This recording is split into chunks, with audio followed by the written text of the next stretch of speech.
नमस्कार दोस्तों, हम फिर से लेकर आ चुके हैं आप लोगों के लिए शाम की सभी ताजा और बड़ी खबरें।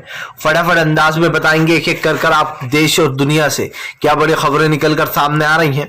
लेकिन उससे पहले दोस्तों एक नजर डालेंगे सुर्खियों पर। गृह मंत्री अमित शाह के ऊपर बयान के ऊपर भड़के असदुद्दीन ओवैसी, बोले फिलहाल बिल्किस बानो के रेपिस्टों को छोड़कर आपने सिखाया है जनता को सबक। वहीं पर अगली बड़ी खबर में हम आपको बताएंगे गृह मंत्री अमित शाह के बयान पर हुआ घमासान शुरू। दरअसल आपको बता दें फिर से एक बार दंगों का जिक्र, दंगे भड़काने की कोशिश कर रही है बीजेपी।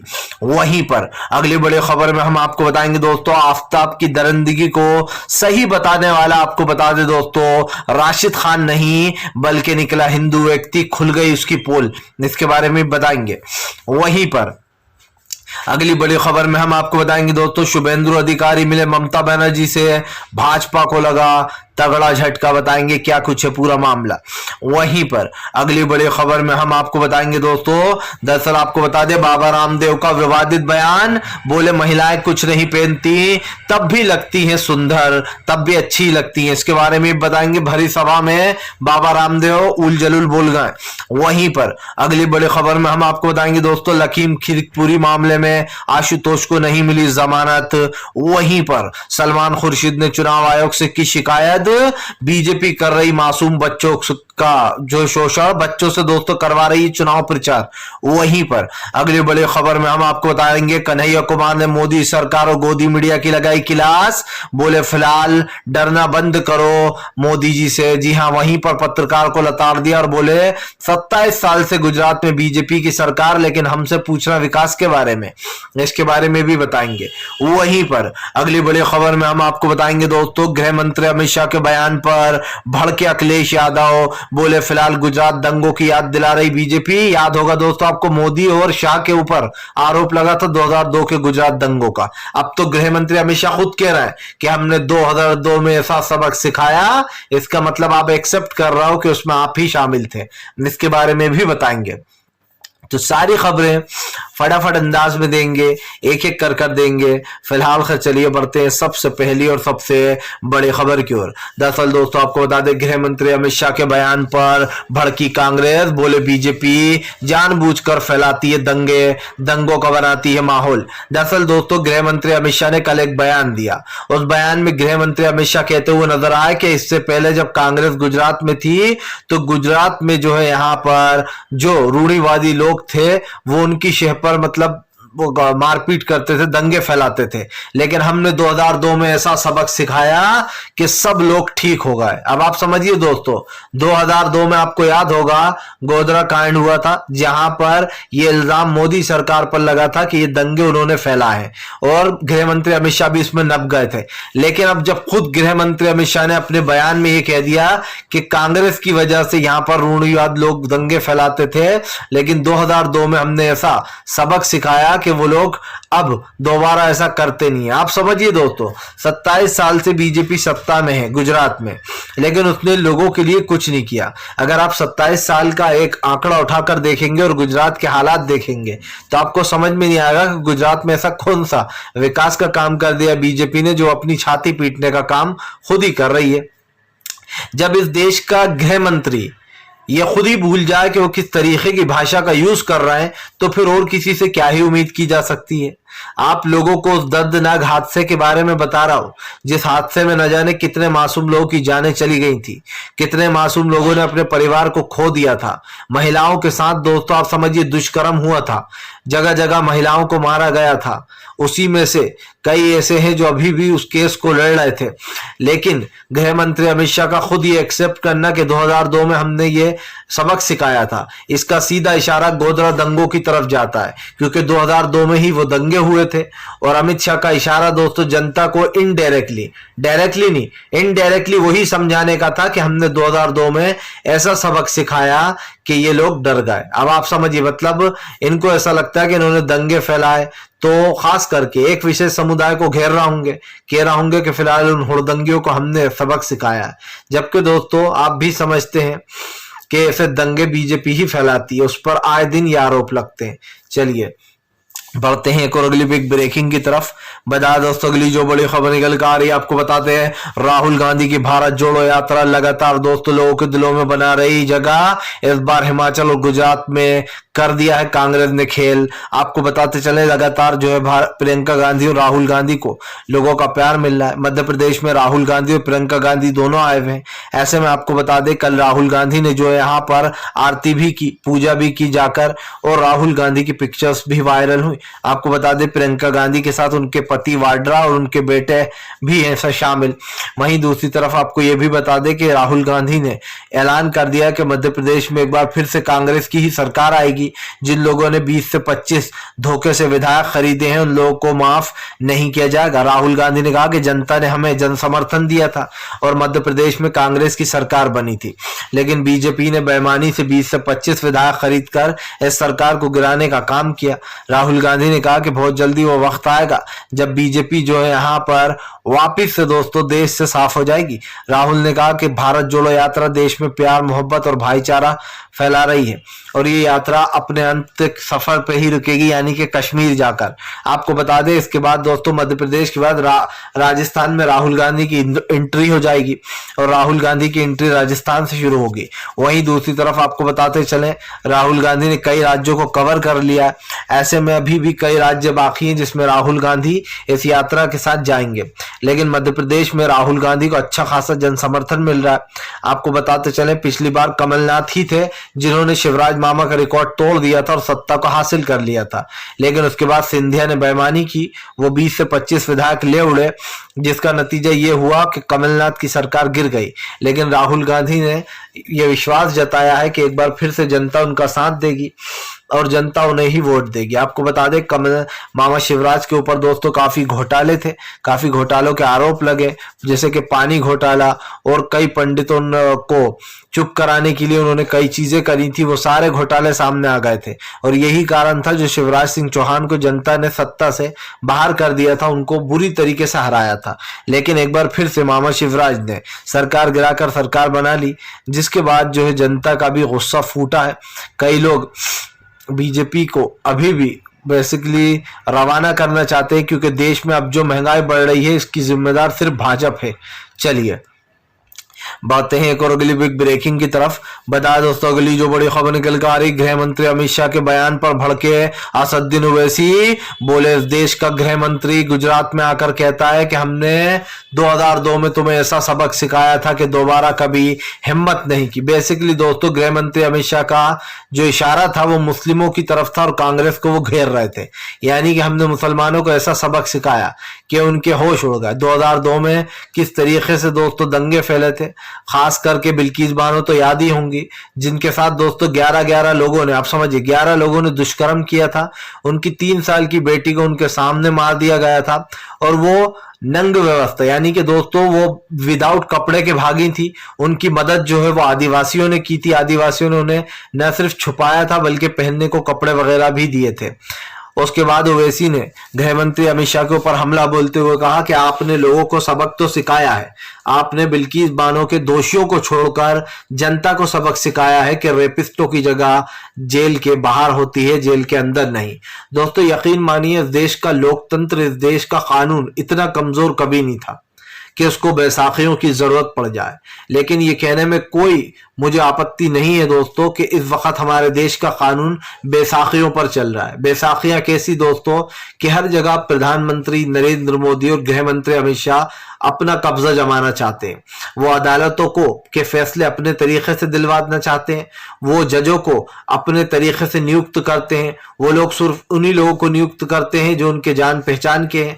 चुनाव आयोग में ऐसे लोगों को भरा जा रहा है जो बीजेपी के हिमायती हैं, जो बीजेपी की मुखालफत करते रहते हैं, हमेशा तरफदारी करते रहते हैं। सबसे बड़ी बात यह है दोस्तों कि आप देख लीजिए एक भी संस्था ऐसी नहीं बची होगी सरकारी जिसमें प्रधानमंत्री नरेंद्र मोदी ने अपने लोगों को ना घुसेड़ रखा हो। ओवैसी ने कहा कि भारतीय जनता पार्टी अच्छे से जानती है कि बिल्किस बानो के दोषियों को छोड़ने वाले आज हर सिस्टम पर कब्जा जमाने की कोशिश कर रहा है। ओवैसी ने कहा कि इस देश का गृह मंत्री हमें जब इस तरीके का बयान देता है तो उससे यह साबित हो जाता है कि बीजेपी दंगा वाली पार्टी है दोस्तों, देश में दंगे फैलाना चाहती है। और गुजरात में आप समझिए बीजेपी को अपनी हार दिखाई दे रही है। हार के बाद जब इन्हें हार दिखने लगती है तो इन्हें दंगों की याद आती है और ये हमेशा दंगों का जिक्र करते हैं। क्यों? क्योंकि ये चाहते हैं कि हर राज्य में दंगा हो और इनकी सरकार बन जाए। इसीलिए अब गुजरात में दंगा फैलाने की कोशिश की जा रही है। सारे विपक्ष एक साथ एकजुट हो गए और भाजपा पर हमलावर भी हो गए। गृह मंत्री अमित शाह का यह बयान साबित करता है कि गृह मंत्री अमित शाह और नरेंद्र मोदी के ऊपर जो आरोप लगे थे भले ही वो सिद्ध ना हो पाए हों किसी वजह से, लेकिन दोस्तों जब एक इंसान खुद ही उन चीजों की याद दिला रहा है तो आप सोच सकते हैं कि उसमें सिर्फ हाथ नहीं, वो पूरा का पूरा वो इंसान उन दंगों में खुद शामिल होगा। चलिए बढ़ते हैं एक और अगली बिग ब्रेकिंग की तरफ। बता दोस्तों, आफ्ताब की दरिंदगी को सही बताने वाला, जी हाँ, विकास हुआ गिरफ्तार। आपको बता दें दोस्तों, आफ्ताब की दरिंदगी को इस बंदे ने सही ठहराया था, लेकिन इसने अपना नाम बताया था राशिद खान। अब इसकी पोल खुल गई है। आपको बता दें जानबूझकर आफ्ताब की दरिंदगी को इसने सही बताया। क्यों? क्योंकि दोस्तों इसने सोचा कि मैं मुसलमान बनकर बात करूंगा तो लोग मुसलमानों से घृणा खाएंगे कि एक रेपिस्ट का सपोर्ट कर रहा है। अब बजरंग दल, विश्व हिंदू परिषद, इन लोगों का तो काम ही ये है, किसी भी हिंदू को उठा लाते हैं दोस्तों, ये किसी ऐसे बंदे को पैसा दे देते हैं और हिंदू को मुसलमान बनवाकर जानबूझ के ऐसी हरकतें कराते हैं कि मुसलमानों का नाम खराब हो। आपको बता दें जो आफ्ताब की दरिंदगी को सही बता रहा था और जो खुद को राशिद खान बता रहा था उसको पुलिस ने गिरफ्तार कर लिया, लेकिन गिरफ्तार करते ही इसका नाम भी जान लीजिए। इसका नाम है दोस्तों विकास। विकास इसका नाम है। जब पुलिस ने इससे पूछा तेरा नाम क्या है तो इसने अब इसकी आईडी जब ली गई तो इसका असली नाम सामने आ गया कि इसका नाम तो विकास है, जो कि अपने आप को राशिद खान बता रहा था। यानी कि दोस्तों मुसलमानों को गलत साबित करने के लिए और ये बताने के लिए कि देखो आफ्ताब की दरिंदगी को भी मुस्लिम सही ठहरा रहा है, इसीलिए इसने अपना नाम बदला था और आफ्ताब का सपोर्ट किया था ताकि मुस्लिम बदनाम हो। लेकिन दोस्तों पुलिस ने जब इसको धर दबोचा तो पता चला कि ये राशिद खान नहीं बल्कि ये तो विकास है, जो कि दाढ़ी बढ़ाकर, थोड़ी सी दाढ़ी रखकर ये बताने की कोशिश कर रहा था कि ये मुस्लिम व्यक्ति है। अब आप समझ सकते हैं दोस्तों कि देश में किस तरीके की शातिरबाजी और चालाकियां चल रही हैं।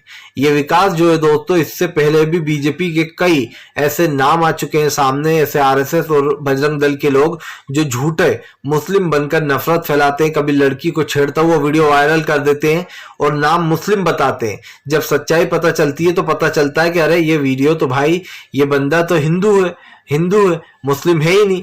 आप समझिए। और ये क्यों किया जाता है दोस्तों? हमारे हिंदू और मुस्लिम भाइयों के बीच में दरार डालने को।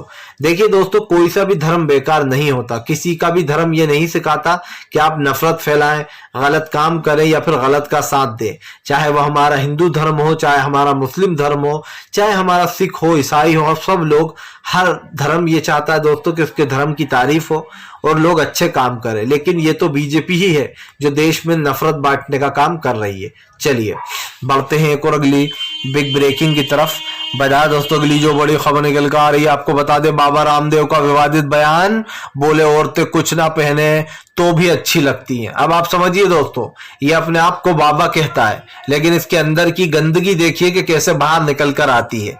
बीजेपी के नेता हो या बाबा रामदेव हो, वैसे इसको बाबा रामदेव कहना नहीं चाहिए, इसका असली नाम है लाला रामदेव, तो इसको लाला से ही बुलाना चाहिए क्योंकि इसके काम लाला रामदेव वाले ही हैं।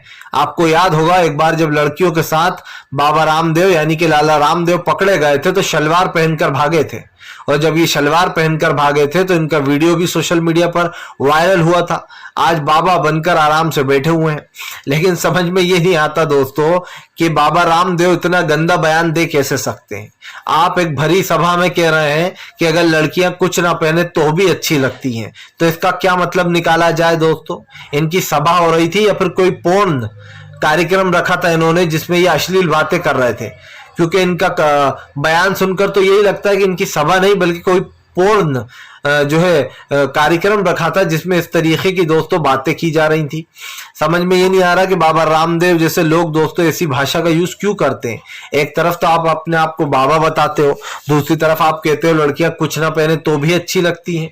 इससे पहले भी आपने लड़कियों के बारे में अश्लील और अशब्द कहे हैं।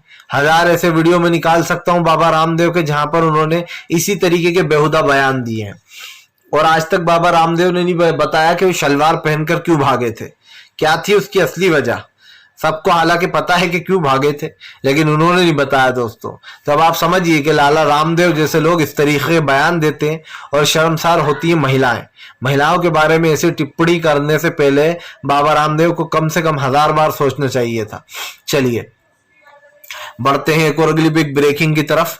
बता दोस्तों अगली जो बड़ी खबर निकल कर आ रही है, कन्हैया कुमार ने प्रधानमंत्री नरेंद्र मोदी के ऊपर कसा तंज, बोले जेल जाने से क्यों डरते हो। जी हां, गोदी पत्रकार को लगाई वहीं पर फटकार। दरअसल दोस्तों कन्हैया कुमार मीडिया के सामने थे, जिसमें से एक गोदी पत्रकार भी वहां पर बैठा था, लेकिन कन्हैया कुमार ने कहा कि 27 साल से गुजरात में बीजेपी की सरकार है और गृह मंत्री अमित शाह हमसे कहते हैं कि फिलहाल हमने महंगाई और बेरोजगारी को बढ़ाया, कांग्रेस ने गुजरात को बर्बाद किया। बैक टू बैक दोस्तों आप समझिए, कन्हैया कुमार ने कहा कि 27 साल से सरकार खुद की है, लेकिन आरोप अभी भी कांग्रेस पर लगा रहा है कि कांग्रेस ने महंगाई फैलाई है। ऐसा ही कन्हैया कुमार ने कहा कि मध्य प्रदेश में हो रहा है।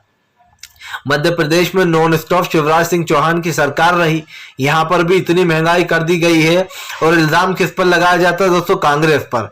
जबकि कांग्रेस अभी मुश्किल से 1.5 साल सरकार चला पाई थी, उसके बाद बीजेपी ने सरकार गिरा दी और ऐसा ही कई जगह किया है बीजेपी ने। इसको लेकर कन्हैया कुमार ने जब ये बात कही तो वहां पर एक गोदी पत्रकार भी था, जिसने कन्हैया कुमार से कहा कि बीजेपी ने रोड बनवाए हैं। तो कन्हैया कुमार ने कहा कि भैया जेल जाने से डरो मत, सच्ची पत्रकारिता करो। क्या रोड बनवाने में 27 साल लगते हैं क्या? कन्हैया कुमार ने कहा कि तुम गोदी पत्रकारिता छोड़ दो, तुम सच्चाई बोलो, जेल जाने से मत डरो। जी हाँ, यानी कि एक तरीके से वो उस पत्रकार को गोदी पत्रकार कह रहे थे इनडायरेक्टली, और साफ दिखाई दे रहा है दोस्तों कि फिलहाल गोदी पत्रकार जब भी इनको किसी सवाल का जवाब दो तो इन लोगों को मिर्ची लगती है।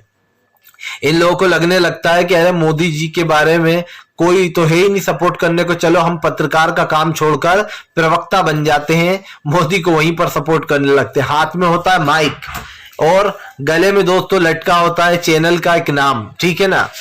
लेकिन दोस्तों आई कार्ड टंगा होता है, उसके बाद भी दोस्तों ऐसा लगता है कि ये भैया पत्रकार नहीं बल्कि बीजेपी के बोलते हुए पोपट हैं। क्योंकि दोस्तों बीजेपी ने इन तोतों के अंदर जो जो वर्ड भर दिए हैं, ये बोलते हुए पोपट सिर्फ वही बोलते हैं। आप देखिए, अगर इन्होंने पूछा कि भैया 27 साल से हमारी सरकार तो है ही नहीं, तो फिर बीजेपी हम पे आरोप क्यों लगा रही, कांग्रेस कहती है। तो पत्रकार खुद सामने से जवाब देता है कि बीजेपी रोड बनवा रही है। अरे भैया मेरा भाई, रोड बनवाने में 27 साल लगते हैं, कन्हैया ने कहा। और दोस्तों ये बात तो सच भी है कि अगर रोड बनवाने में 27 साल लगने लगे तो फिर तो लोगों के मजे हो जाएंगे, नेताओं के।